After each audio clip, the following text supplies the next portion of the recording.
নিরাপদ ঈদ যাত্রা নিশ্চিত করতে মহাসড়কের পাশে কোরবানির পশুর হাট না বসানোর নির্দেশ দিলেন সড়ক পরিবহন ও সেতুমন্ত্রী ওবায়দুল কাদের।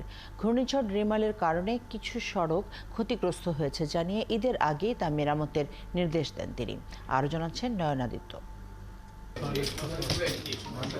কোরবানি ঈদে ঘরমুখো মানুষের স্বস্তির যাত্রা, যানজট নিরসন, পশু পরিবহন ও হাটের স্থান চিহ্নিত করতে এই প্রস্তুতিমূলক সভা, যেখানে উপস্থিত হন সকল পক্ষের নীতি নির্ধারকরা। এ সময় সড়ক পরিবহন ও সেতুমন্ত্রী ওবায়দুল কাদের বলেন, সড়কের নিয়ম ও নির্দেশনা নিশ্চিত করা না গেলে মিটিংয়ের নামে এসব আনুষ্ঠানিকতার কোনো প্রয়োজন নেই। রেজাল্ট না পেলে এইসব মিটিং করে কী লাভ? লক্ষ চক্কর মার্কা গাড়ি রং দিয়ে কি? আমি তো চাই প্রথমে ফিটনেস। আমাদের বাস মালিকরা তাদের দৃষ্টিভঙ্গি এত নিচে নেমে গেল। সাহেব এখানে আছে, ওনার গাড়িটা এত সুন্দর আছে, কিন্তু আমি নেতা অন্য গাড়িগুলো মালিক তো আপনি, সমিতি, এই যে নেতারা ঠিক করবেন না তো কে করবে?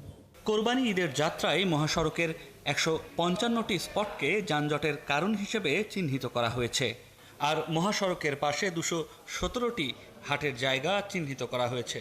তাই ঈদের যাত্রাকে নির্বিঘ্ন করতে তৎপরতা আরও বাড়ানোর নির্দেশনা দেন ওবায়দুল কাদের। বেশ কিছু রাস্তা ক্ষতিগ্রস্ত হয়েছে, এগুলো সংস্কারের বিষয়টা 7 দিন আগে সংস্কার কাজ শেষ করতে হবে। সমস্যার পাশাপাশি সুবিধাগুলোও তুলে ধরতে গণমাধ্যমের প্রতি আহ্বান জানান মন্ত্রী। অফিসে গিয়ে চাঁদা চায়, না পেলে লেগে দেয়, এসবও আছে। সাংবাদিকতার নামে অনেকে অপকর্মও করে। সবাই ভালো মানুষ, আমরা পলিটিশিয়ানরা সব ভালো মানুষ, আমি এটা বলি না, এবং কোথাও সবাই ভালো মানুষ না।